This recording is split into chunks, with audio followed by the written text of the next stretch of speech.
आपण पाहत आहात RK न्यूज, बातमी तुमची, आवाज आमचा। राष्ट्रवादी महिला काँग्रेस सांगली शहर जिल्हाच्या वतीने आशा सेविका, गटप्रवर्तक, अंगणवाडी सेविका, मदतनीस यांच्या प्रश्नाकडे दुर्लक्ष करणाऱ्या या महिला विरोधी सरकारचा जाहीर निषेध। आशा सेविका, गटप्रवर्तक, अंगणवाडी सेविका, मदतनीस यांच्या प्रश्नांकडे दुर्लक्ष करणाऱ्या या महिला विरोधी सरकारचा निषेध व्यक्त करण्यासाठी राष्ट्रवादी महिला काँग्रेसच्या वतीने आज आशा सेविका, गटप्रवर्तक आणि अंगणवाडी सेविका, मदतनीस यांच्या प्रश्नाबाबत जिल्हाधिकारी यांना निवेदन देऊन आंदोलन करण्यात आले। आरोग्य हा अत्यंत महत्त्वपूर्ण घटक असून आरोग्य यंत्रणा, सेवाभावी संस्था व ग्रामस्थ समाजातील अन्य घटक यामध्ये आरोग्य संदर्भात जागरूकता, सुसंवाद, समन्वय, प्रोत्साहन, वाटाघाटी निर्माण करण्याच्या दृष्टीने आशा स्वयंसेविका महत्त्वपूर्ण सामाजिक दुवा म्हणून कार्यरत आहेत। राष्ट्रीय ग्रामीण आरोग्य अभियानाअंतर्गत ग्रामस्तरावर आरोग्य सुविधा पुरवण्यासाठी आशा स्वयंसेविकांचा उपयोग होतो। ग्रामीण जनता व आरोग्य केंद्र यांच्यामध्ये आशा मध्यस्थीचे काम करतात। ग्रामीण भागात आरोग्य सेवा पुरवण्यासाठी महत्त्वपूर्ण भूमिका बजावणाऱ्या आशा सेविकांना शासनाकडून तुटपुंजे मानधन मिळते। आशा सेविका व गटप्रवर्तकांच्या मानधनात वाढ करण्यात यावी या व इतर मागण्यांसाठी राज्यभरातील आशा सेविका, गटप्रवर्तक संपावर आहेत। तरी सरकारने दिलेले आश्वासन लवकरात लवकर पूर्ण करावे अशी मागणी राष्ट्रवादी महिला काँग्रेसच्या वतीने करण्यात आली।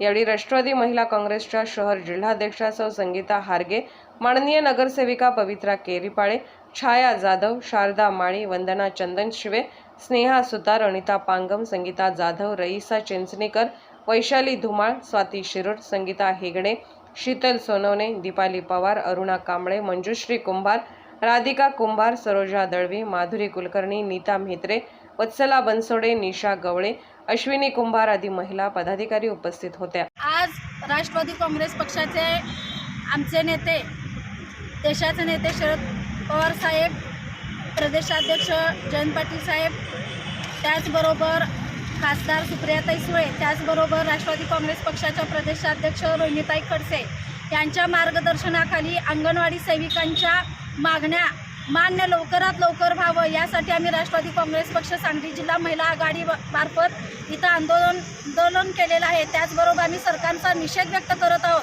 अंगणवाडी सेविका असतील, आशा वर्कर्स असतील, ह्या अगदी समाजातल्या तळागाळातल्या जनतेपर्यंत पोहोचून त्यांचं काम करवत असतात, शासनाच्या योजना त्यांच्यापर्यंत नेत असतात, शासनाचं काम करत असतात। त्याचबरोबर आरोग्याच्या सेवा देऊन लसीकरण असतील, येणारी युवा पिढी ही तंदुरुस्त व्हावी या दृष्टिकोनातून ते काम करत असताना त्यांना मात्र अतिशय कमी मानधनावर राबवून घेतलं जातं। त्यांचा आज सध्याला तोंड दाबून मुक्याचा मार सहन करावा लागत आहे। गेले वर्षभर त्यांना त्यांच्या मागण्या मान्य करतो, त्यांच्या मानधनात वाढ देतो असं सांगून शासन त्यांच्याकडनं जोर जबरदस्तीनं राबवून घ्यायचं काम करत आहे। गेल्या 2 महिने ते संपावर होते। संपावरनं तुम्ही कामावर रुजू व्हा असं सांगून त्यांच्या आश्वासन मान्य करण्याचं शासनानं त्यांना ग्वाही दिली होती, पण आज तागायत त्यांच्या मागण्या मान्य केलेल्या नाही आहेत। त्याचबरोबर अंगणवाडी सेविका ह्या ज्या जनतेच्या सेवेसाठी, जनतेच्या आरोग्यासाठी रस्त्यावर उतरत असताना शासन मात्र त्यांच्या आरोग्याकडे दुर्लक्ष करत आहे। या महागाईच्या वाढत्या प्रमाणात त्यांच्यावरती जो अत्यंत कमी प्रमाणात मानधन दिलं जातं आणि इतकी महागाई आज या देशात वाढलेली आहे, पण त्यांच्या मानधनात वाढ करून त्यांना दिलासा देण्याचं काम करत नसून फक्त आशा वर्करांना एक खोटी आशा दाखवून हे शासन त्यांना राबवून घेत आहे। आणि त्यांच्या विरोधात, सरकारच्या विरोधात आज आम्ही राष्ट्रवादी काँग्रेस पक्षाकडून आंदोलन केलेलं आहे, निषेध व्यक्त केलेला आहे आणि आशा वर्कर असतील, अंगणवाडी सेविका असतील, त्यांच्या पाठीशी आमचा पक्ष ठामपणे उभा असणार आहे। तुमच्या सरकारच्या